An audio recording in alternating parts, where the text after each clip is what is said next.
L'Enigmàrius, amb Màrius Serra. Ai, dilluns, l'Enigmàrius feia bonica miniatura i la resposta era maqueta. Tornem a sentir ara l'Enigmàrius d'avui dimarts, que és de caire asteca. M'embruto una mica al restaurant mexicà, de 4 lletres. M'embruto una mica al restaurant mexicà, 4 lletres. Participeu a l'Enigmàrius i, si guanyeu, aconseguireu un magnífic lot de productes de primera qualitat dels supermercats Bonpreu i Esclat. Podeu enviar les respostes a copa@enigmarius.cat amb la solució i les vostres dades, el nom, el cognom i la localitat. Teniu temps per participar-hi fins a 9:45. El matí de Catalunya Ràdio, amb Mònica Terribas. Rmotion.es, grup d'automoció, patrocina aquest espai. Enric Milló, bon dia. Molt bon dia, gràcies. Tenim presos polítics a Catalunya? No. Què tenim? Tenim en aquests moments una resolució judicial, una decisió d'una jutge, una jutgessa, que està instruint una causa per sedició i que ha decidit que 2 de les persones encausades de moment estiguin en presó provisional mentre dura la investigació. I no per les seves idees, sinó pels seus actes. Quins són aquests actes, senyor Milló? Això és el que explica la jutgessa en el seu autojudicial. Sí, bàsicament, jo me'ls he llegit tots, els actes judicials, el que afecta a Major Trapero i el que afecta a Jordi Sánchez i a Jordi Cuixart i a la tinent Teresa Laplana, i, curiosament, un va declarar abans, la decisió de la jutge sobre Trapero i Laplana es va prendre a les 6 de la tarda, i la de Jordi Sánchez i Jordi Cuixart es va prendre a 10:15 del vespre, i hi ha 3 pàgines calcades. Sí, però jo no entraré a jutjar la jutgessa, per entendre's. Jo no sóc jutge, no? I crec que ens equivocarem tots si barregem les coses. Jo crec que és molt important en un estat de dret i en una democràcia mantenir la separació de poders i respectar les decisions que prenen els jutges. Jo això ho he defensat sempre, no ho defenso avui. Vostè va veure tumults el 20 i el 21 de setembre, senyor Milló? Home, les imatges són molt... Sí, home, les imatges són molt clarificadores. Home, les imatges del que passava, per exemple, davant de la Conselleria d'Economia o davant d'aquella empresa a Terrassa on s'intentava la policia judicial, que en aquest cas actuava la Guàrdia Civil per ordre judicial, que havia d'entrar a fer uns escorcolls. Home, la concentració de persones a la porta intentant impedir aquesta actuació, tothom ho va veure. Els efectes, per exemple, dels vehicles de la Guàrdia Civil que estaven aparcats a la porta de la Conselleria d'Economia, que van quedar 3 d'ells absolutament destrossats, rodes punxades, vidres trencats, per dintre el cotxe tancat, etc. Tot això no es pot qualificar com a actuació pacífica i cívica, em sembla, no? O persones a sobre dels cotxes adreçant-se a la gent congregada, missatges demanant que la gent anés allà a impedir la feina que havien de fer la policia judicial.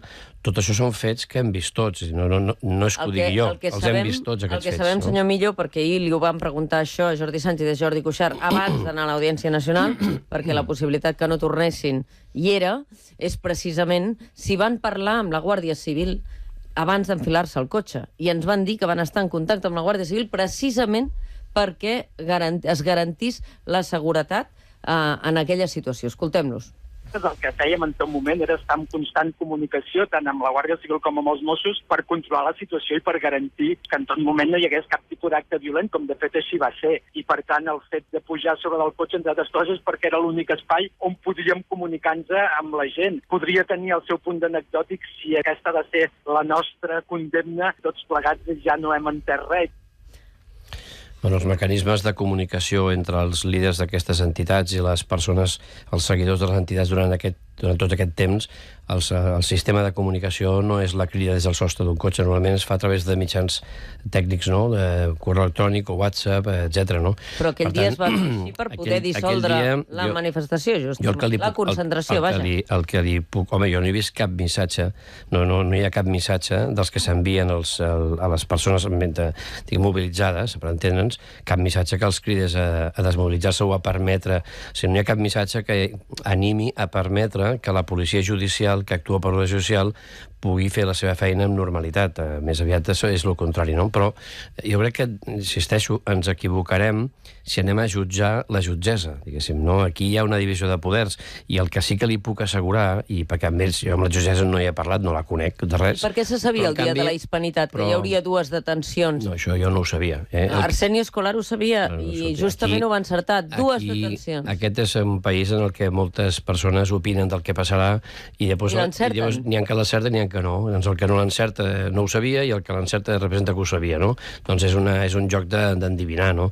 Els mateixos Jordi Cuixart i González i Sánchez, ells també pensaven que podia passar, si no haguessin deixat aquests vídeos que hem vist després, no? Per tant, la probabilitat, des del punt de vista de l'acció judicial, tothom sabia que existia.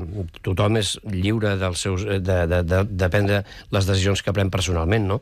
I els seus actes, doncs, sabien que podien entrar en col·lisió amb la legalitat. Jo el que sí que li puc assegurar és que vaig parlar amb la Guàrdia Civil després d'aquesta actuació, i ells sí que em van explicar el que van viure, i ells no van viure una situació pacífica i cívica. Li van parlar de sedició? Van estar moltes hores... La Guàrdia Civil a vostè li va parlar «esto es un delito de sedición»? No és la seva feina. Ells van explicar els fets objectius. I els fets objectius és, primer, que van estar encerclats i que no podien sortir d'allà dintre, van estar moltes hores allà dintre que no podien sortir, inclús la secretària judicial, que estava actuant allà dintre, va haver de sortir per la taulada, escoltada... No, va sortir pel Teatre Coliseum, que ahir ho vam aclarir perquè ho van explicar.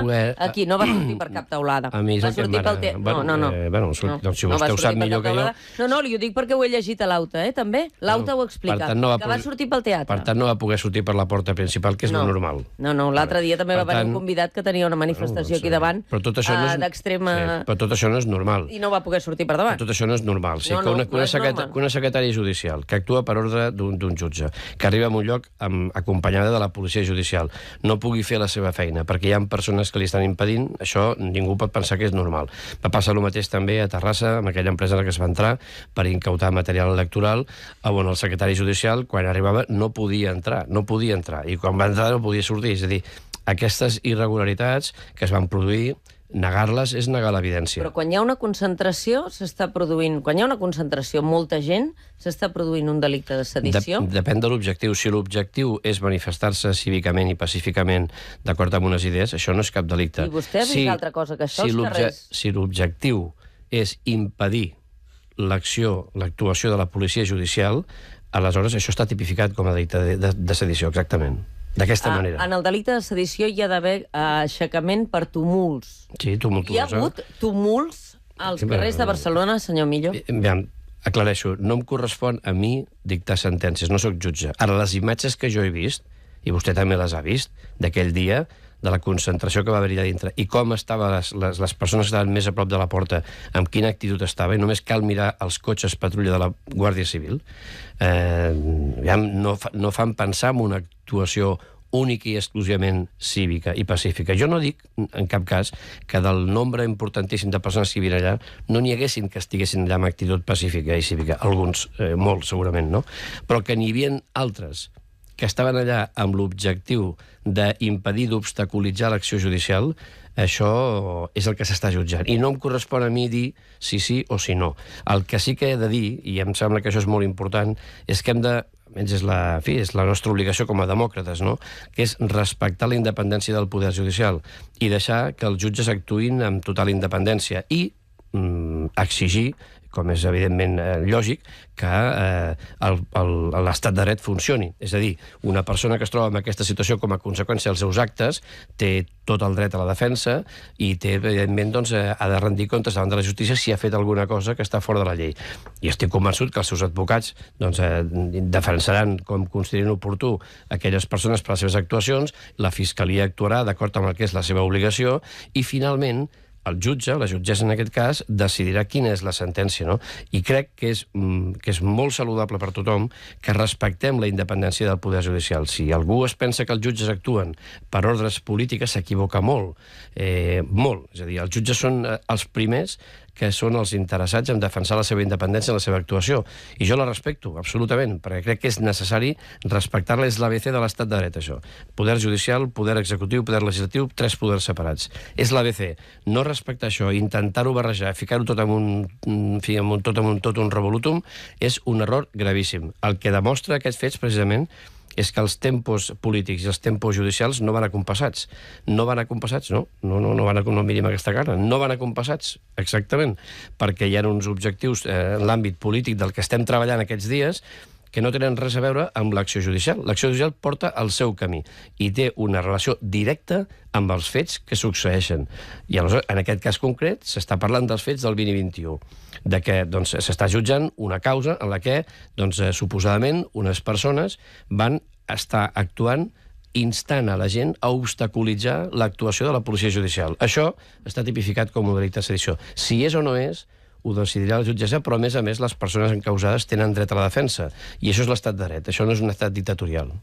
A la pàgina 5 i a la pàgina 6 de l'auto, ho dic perquè el paràgraf és exactament calcat, tant en l'auto que afecta al major Trapero i a l'intendent La Plana com el que afecta a Jordi Sánchez y a Jordi Cuixart, diu: algunos de los congregados pincharon ruedas y destrozaron diversos coches de la patrulla de la Guàrdia Civil, que, recordem-ho, estaven davant de la seu d'Economia i alguns d'ells tenien armes a dins. Otros impidieron a los agentes de la Guàrdia Civil, Cuerpo Nacional de Policía y a los integrantes de la Comisión Judicial abandonar los edificios tras los registros practicados. Otros manifestantes se sentaron sobre el asfalto delante de los coches. Otros procedieron a empujar a los agentes i a bloquear. I això és responsabilitat de Jordi Sánchez i Jordi Cuixart? Això és una descripció dels fets. Otros? Això per lo que jo veig, estic veient el paper aquí davant, és una descripció objectiva dels fets.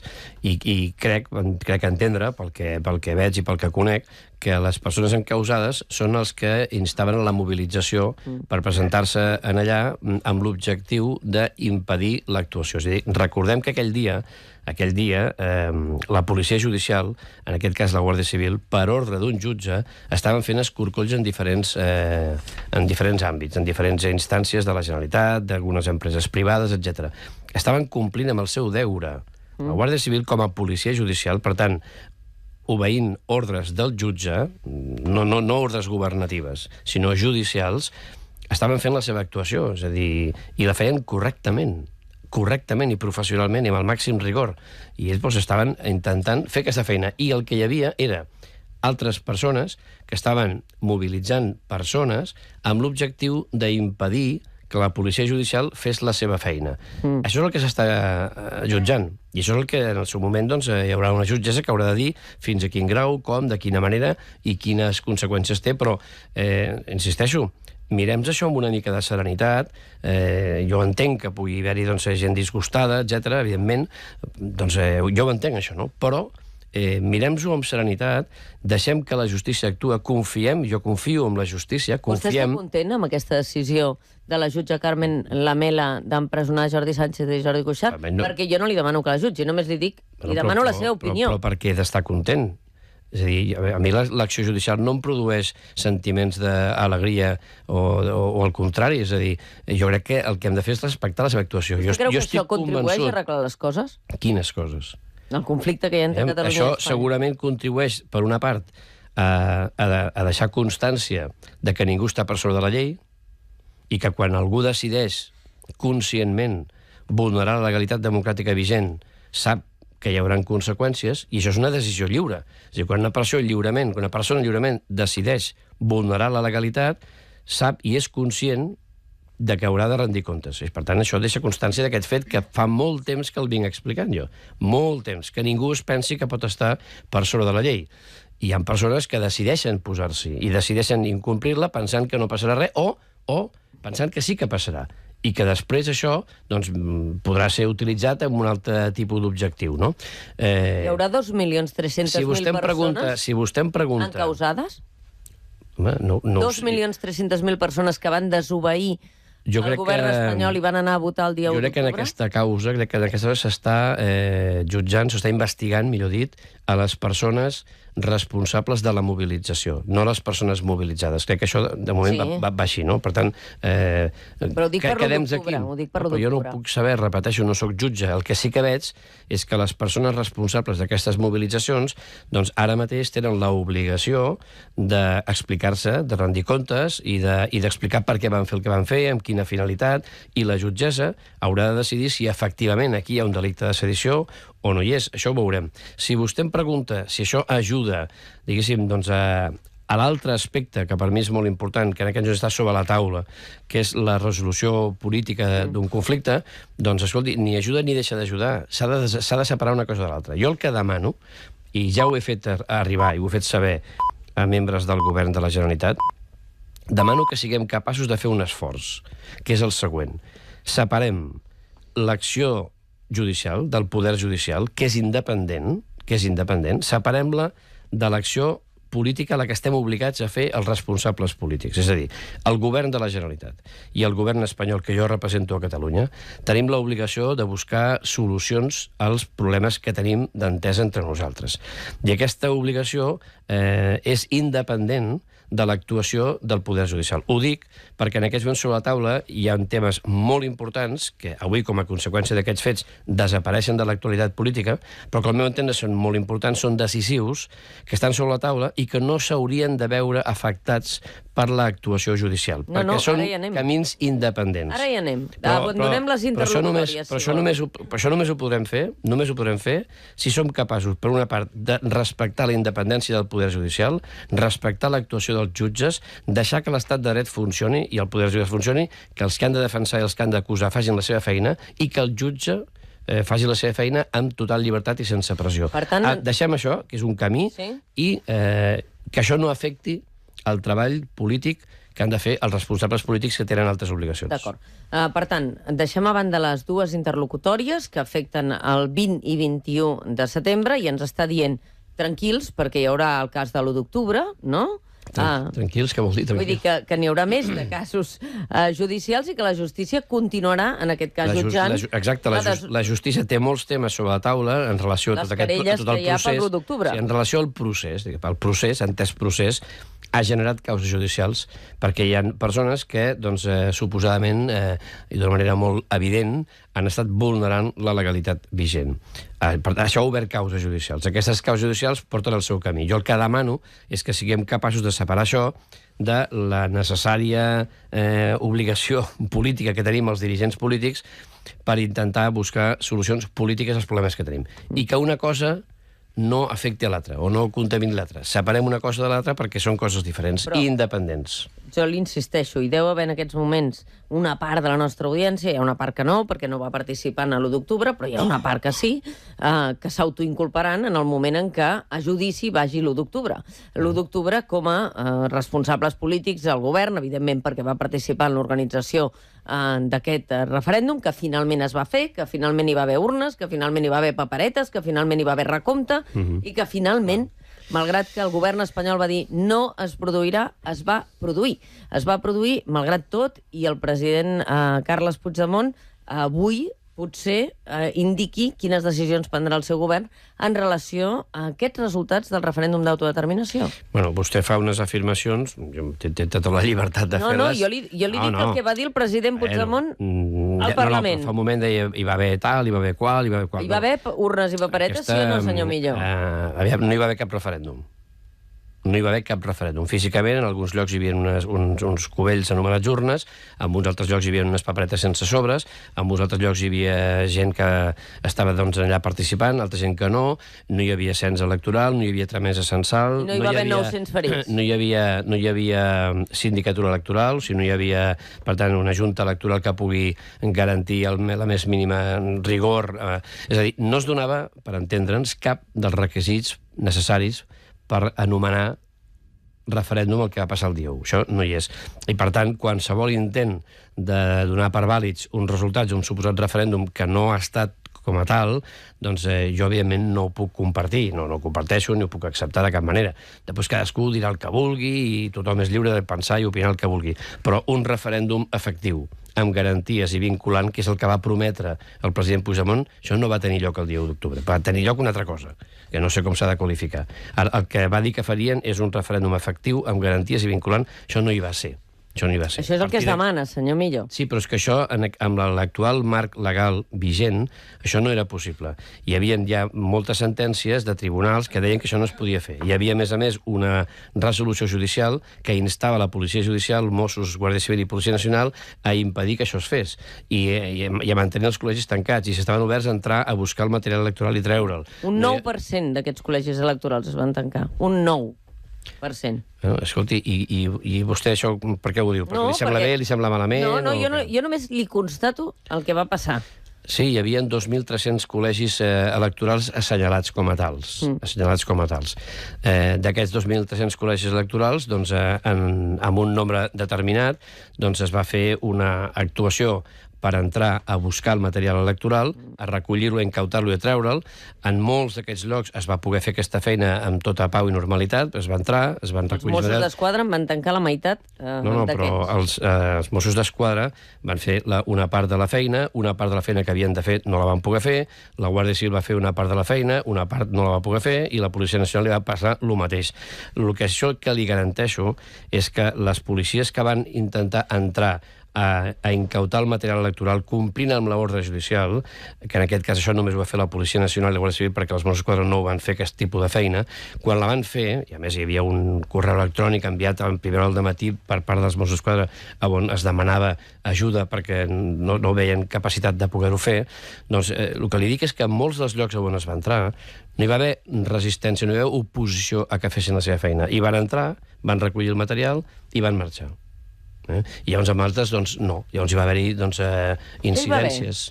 Hi va haver incidències en alguns casos perquè al moment d'entrar a fer la seva feina o bé es trobaven una barrera de persones que no els deixaven entrar, i en altres llocs, una vegada havien entrat, quan intentaven sortir, se'ls encerclava impedint la seva sortida.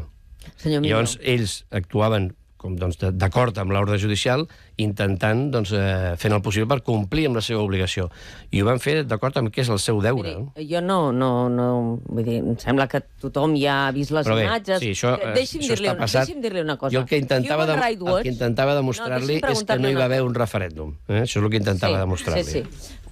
Human Rights Watch, que com vostè sap és una ONG, que no és d'aquí i que per tant es mira les coses des de fora. L'altre día van parlar amb ells y ens van dir això.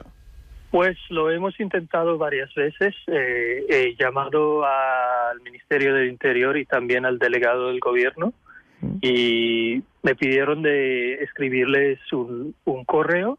Lo he hecho, pues he escrito varios correos, 4 en total, y no he recibido ninguna respuesta. ¿Por qué no?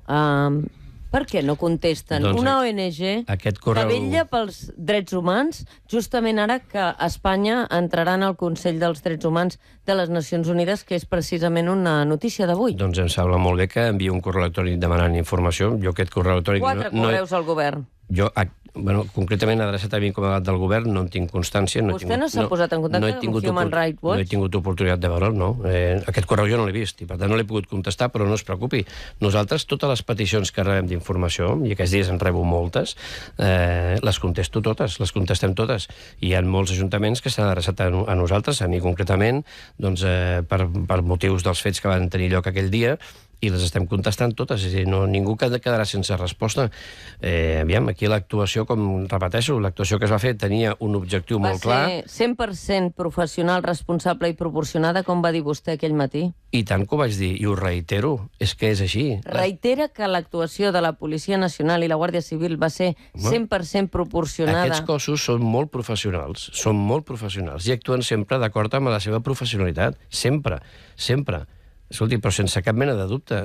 I jo he parlat amb ells després del dia 1 d'octubre. No sé si ha parlat vostè. És que això li aniria molt bé, també. Doncs miri, perdoni, però nosaltres estem demanant insistentment... Molt bé, doncs escolti, jo no els puc obligar. De la mateixa manera que jo, per exemple, quan parlo... Fixi's, quan jo parlo amb un guàrdia civil, per exemple, que va actuar aquell dia, i m'explica com una persona amb un quad es va llançar contra una columna de guàrdies civils i es va embestir i amb ell el va tirar pels aires i va trencar el genoll, quan jo parlo amb ell i m'ho explica, jo no el puc I ha obligar... parlat vostè amb els ferits? Jo ho he demanat i no m'han donat la... Ho he demanat a Salut i no m'han donat la llista.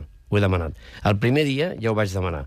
I em vaig voler interessar per les persones que poguessin haver resultat perjudicades per aquell... I no s'ha posat en contacte vostè amb cap dels ferits? És que no tinc la llista, l'he demanat a Salut. Doncs segur que ara trucaran 10 i sortirà d'aquí amb una llista. Doncs perfecte. El dia 1 d'octubre, a la tarda, cap al final de la tarda, jo vaig rebre un comunicat del SEM, del Servei d'Emergències Mèdiques, que parlava de 38 persones afectades, o ferits o atesos, per parlar amb més propietat, no? 38. Llavors, al cap d'una hora, el mateix comunicat parlava de 400.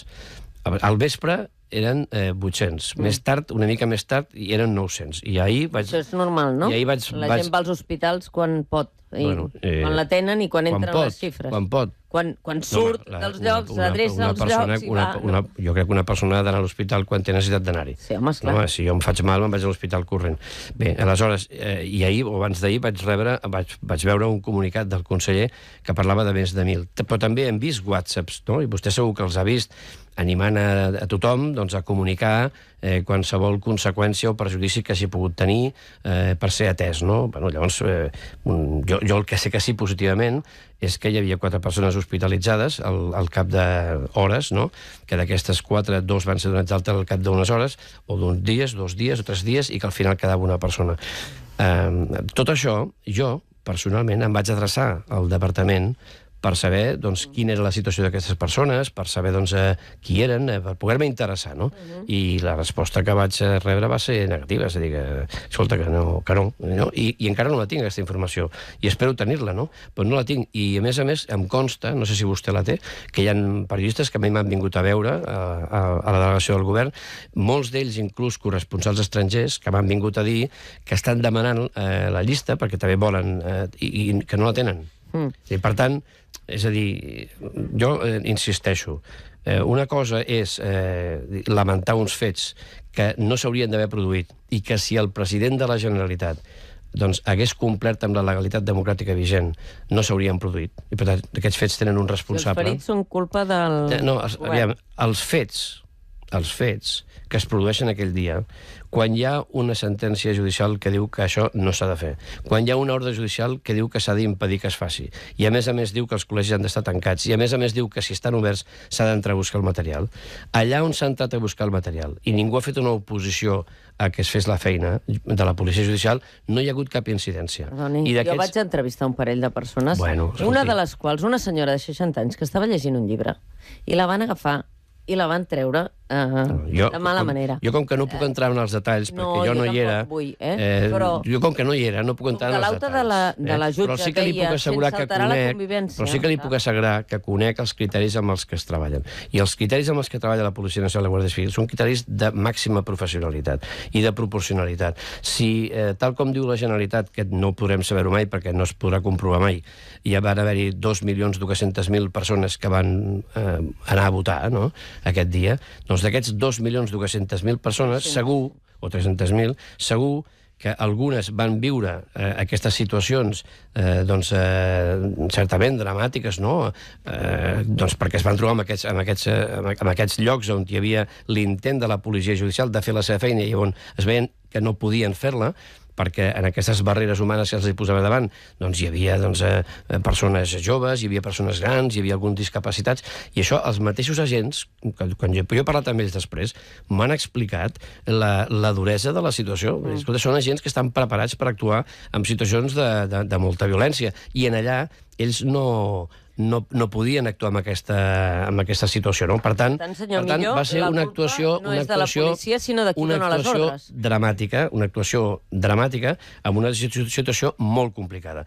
Llavors, qui és el responsable de que un fet que era declarat il·legal, on a més hi havia una ordre judicial d'impedir que se celebrés, i a més una instrucció molt clara de que allà on s'estigués celebrant calia entrar amb l'objectiu de recollir el material, no d'anar a les persones, sinó el material.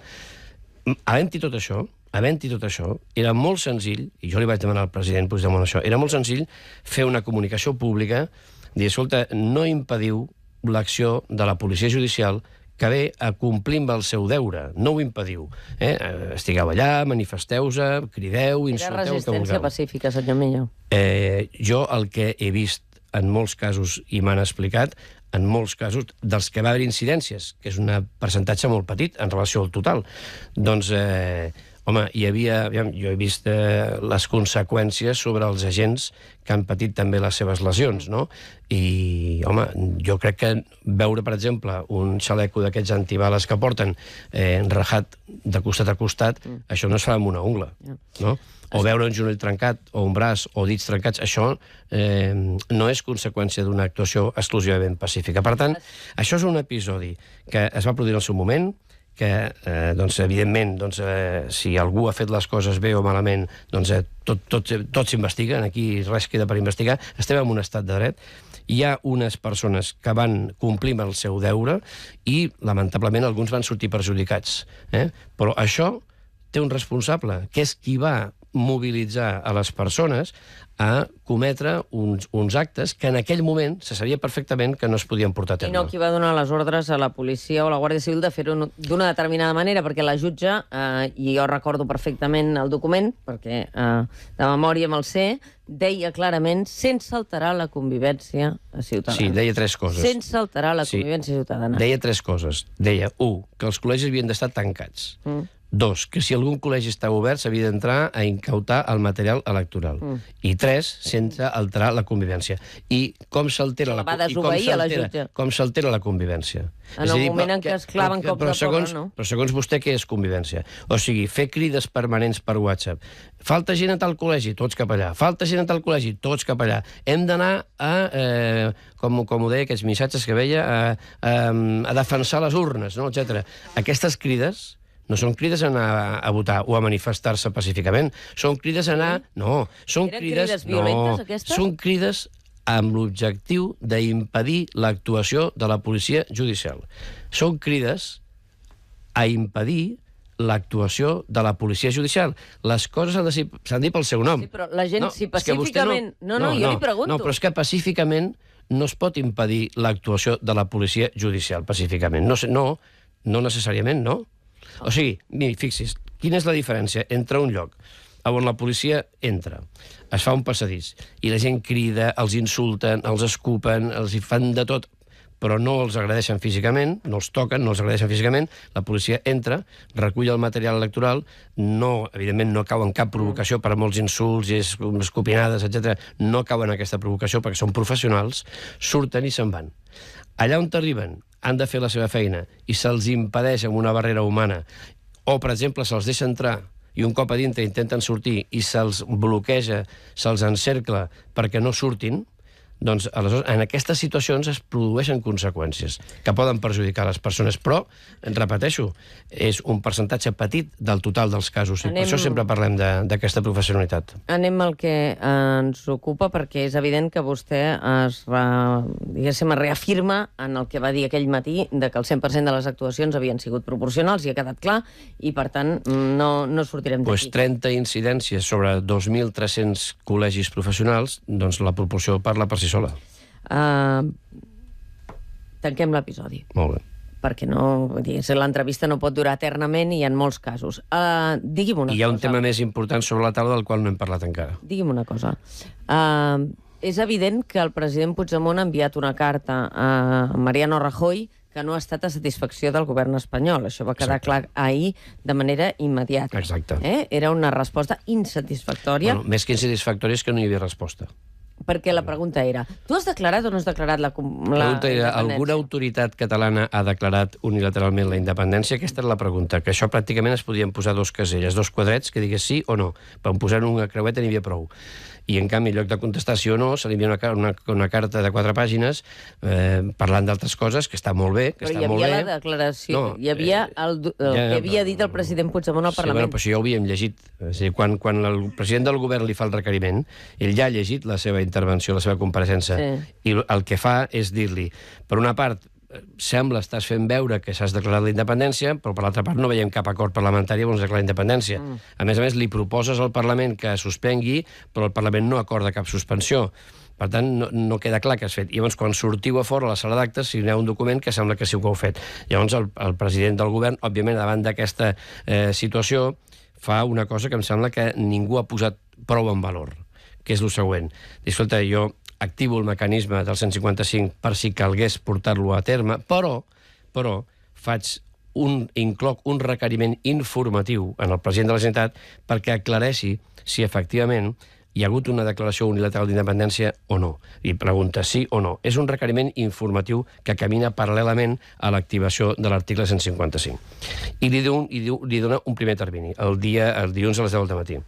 Clar, esperàvem tots que digués la veritat. És a dir, no, escolta, al Parlament de Catalunya no hi ha hagut una declaració unilateral d'independència, no s'ha acordat aquesta... Per tant, això seria dir la veritat i resoldre el problema, perquè automàticament, home, aquest fet que és gravíssim no s'ha produït. Per tant, si no s'ha produït, podem reconduir les coses. I al mateix dia a la tarda s'arribava a un acord polític transcendent, que tampoc ningú li dona la importància que té, que és dir, escolta, constituïm en el Congrés dels Diputats una comissió per avaluar el funcionament de l'actual sistema autonòmic. I en aquí siguem-hi tots, que es parli de Catalunya, que vingui la Generalitat, que vingui el govern, els partits que li donen suport, que vingui qui vulgui, observadors, mediadors, qui vulgui, que vinguin en aquesta comissió parlamentària. I en el Congrés dels Diputats, que és on tothom pot dir la seva i tothom pot ser escoltat, que és el que va dir el president Puigdemont a la seva compareixença, aquí anem a debatre sobre això. I donem un termini de 6 mesos per plantejar fins i tot propostes de reforma de la Constitució. Bueno, aquest acord, que és el mateix dia a la tarda, home, obre una porta, obre una oportunitat tremenda per canalitzar aquest conflicte cap a un espai de diàleg. Expliqui'm una cosa. I esperàvem que el president Puigdemont aprofités aquesta oportunitat i digués, doncs, escolta, no, el Parlament no ha proclamat la independència, per tant, m'agafo en aquesta proposta que m'estan fent i hi ha un espai de diàleg i si realment l'oferta de diàleg és sincera, som-hi. Però el fet és que no ha contestat. Llavors el president Rajoy ha fet una segona cosa que crec que també caldria posar-la en valor i no veig que es faci, no? I és que ell li contesta al president Puigdemont. I diu, escolta, algunes de les coses que em dius no hi estic d'acord, altres en podríem parlar, algunes no hi estic d'acord, però sobretot el que no has fet és contestar-me.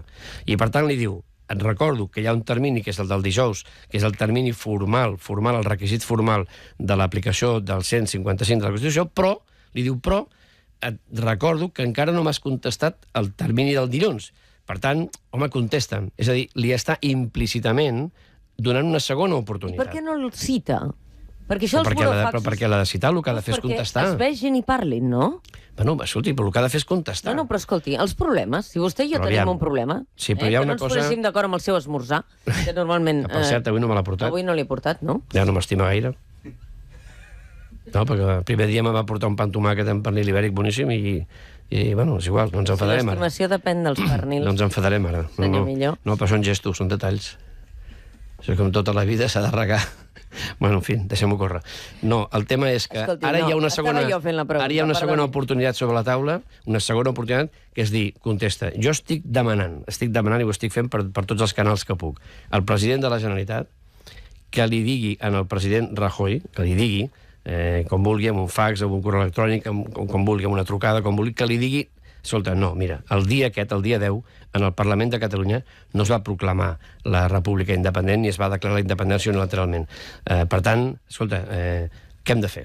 Què hem de fer? I la mà estesa del govern espanyol hi és. Però per què no es reuneixen, senyor Millo? Per què no es troben? Perquè primer... Qui té el poder és el president Rajoy. Per què no l'ofereix anar-se a veure? Perquè primer, abans de fer una reunió, s'ha de garantir que, com a mínim, hem normalitzat la situació. Però com vol normalitzar la situació? Es veuen i s'envien un burofax? Hi ha una altra cosa que tampoc se li està donant la importància que té. Un requeriment del govern espanyol el govern de l'Estat, a un govern autonòmic, que és una part de l'Estat. No oblidem mai que els governs autonòmics, les autonomies, formen part de l'Estat, i que el president de la Generalitat és el representant de l'Estat a Catalunya. Quan es produeix un requeriment del president del govern espanyol a un president d'un govern autonòmic, aquest requeriment és d'obligada resposta. Però és que el que està fent és activar el 155, senyor Millo. No m'he explicat bé, segurament. El requeriment és el pas previ. No, hi ha dos requeriments. El primer és dir-li... Senyor president de la Catalunya. Si em deixa, intentaré explicar-me millor. Sí. Hi ha un requeriment, que és el requeriment preceptiu, que l'article 155 estableix abans de que el govern li faci fer propostes al Senat de lo que vol fer. Aquest requeriment té un termini, que és un termini molt llarg que li va donar el president Rajoy, perquè tampoc està escrit quin el termini ha de ser, si de 24 hores o de 48 o de 72. Aquest termini és fins al dijous d'aquesta setmana, a les 10 del matí. N'hi ha un previ, que és informatiu, que no està vinculat necessàriament al 155, que és un requeriment informatiu on li diu, però abans d'arribar a aquest termini del dijous, et requereixo a que m'expliquis, em diguis, si alguna autoritat catalana ha declarat unilateralment la independència o no. Perquè tothom té dret a saber-ho, això. No només el president Rajoy, no. És que els catalans, jo crec que tenim dret a saber-ho, això. Perquè jo crec que hi ha una confusió molt gran. Jo no sé si els catalans avui pensen que Catalunya és un estat independent o no. Vostè què opina? Jo no ho sé. No ho sap, miri, no ho sap. Jo el que li vull dir... Vostè no ho sap i el govern espanyol tampoc ho sap, no ho sap ningú. Jo tampoc sé una altra cosa, senyor Millo. No creu que tenim dret a saber si som una comunitat autònoma o una república independent? Doncs el que li demana el senyor Rajoy és, escolta, digue-m'ho. I jo el que li estic demanant al president Puigdemont i als consellers amb els quals tinc relació, els dic, home, aprofitem aquesta oportunitat, que a més us dona una segona oportunitat, per si realment això que dieu del diàleg és sincer, doncs el primer que s'ha de fer és contestar el requeriment, que és obligatori.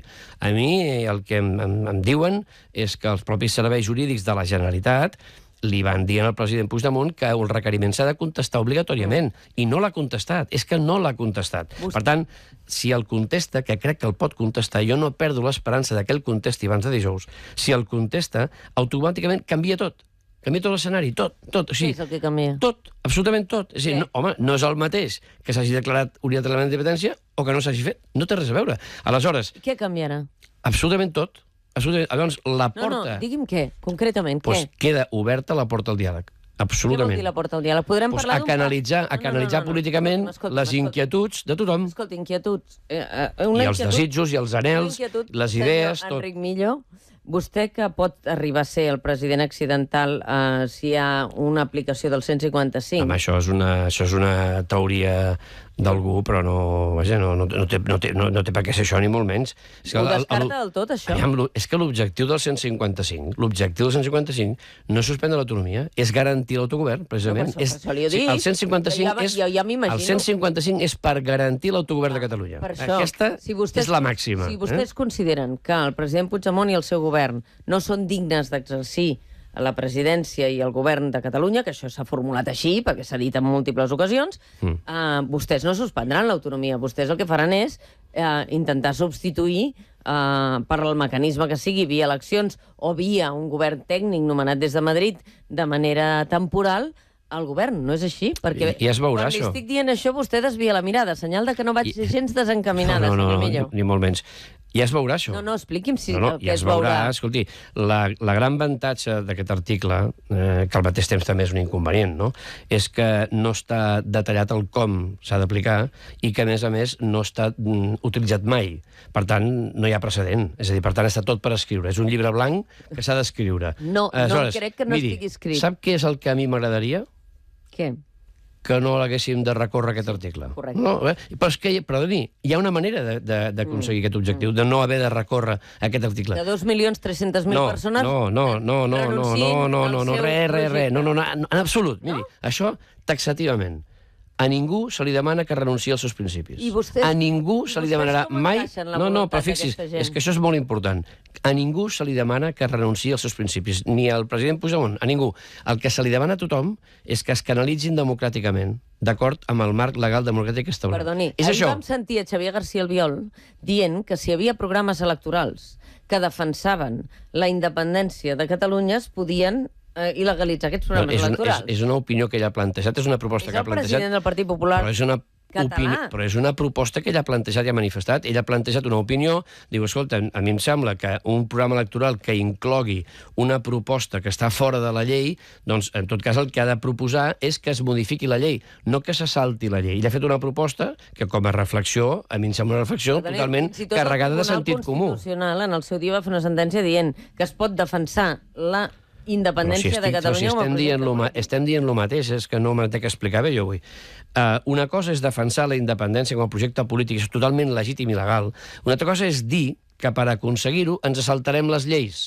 Són dues coses diferents. El que li estic dient és que no em sembla legítim que algú digui doncs mira, jo tinc aquest objectiu, i més hi ha molta gent que m'ha votat. Per tant, jo entenc que és correcte, legítim, intentar acostar-se al màxim possible en aquest objectiu. El que no és legítim ni democràtic és dir, i per aconseguir-ho faré el que calgui. Si cal, inclús em saltaré les lleis democràtiques vigents. No, això és el que no es pot fer. És una reflexió que em sembla que està carregada de sentit comú.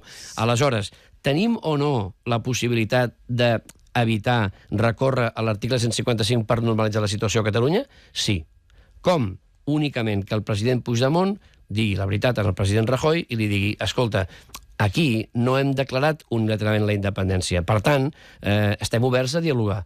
I en canvi això no ho diu. Diu que el referèndum d'autodeterminació? A dialogar, he dit. Jo li pregunto, sobre què? El diàleg sense condicions deu voler dir no posar cap condició. Si la condició és que hem de dialogar per pactar un referèndum il·legal, doncs això és una condició, no? Si la condició és que mai podrem parlar del referèndum d'autodeterminació, això deu ser una condició, no? Ningú ha dit que no es pugui parlar d'alguna cosa. Sí? Sempre s'ha dit que es pot parlar de tot mentre sigui d'acord amb el marc legal democràtic vigent. I si es vol canviar aquest marc, hi ha un camí per fer-ho, que és anar al Congrés dels Diputats i plantejar-hi vostè els consensos necessaris. I som a temps encara, i som a temps, i m'agradaria que aquest missatge quedés clar. I som a temps. No tenim per què resignar-nos a pensar que l'única solució és recórrer un article que permet prendre mesures extraordinàries per garantir l'autogovern.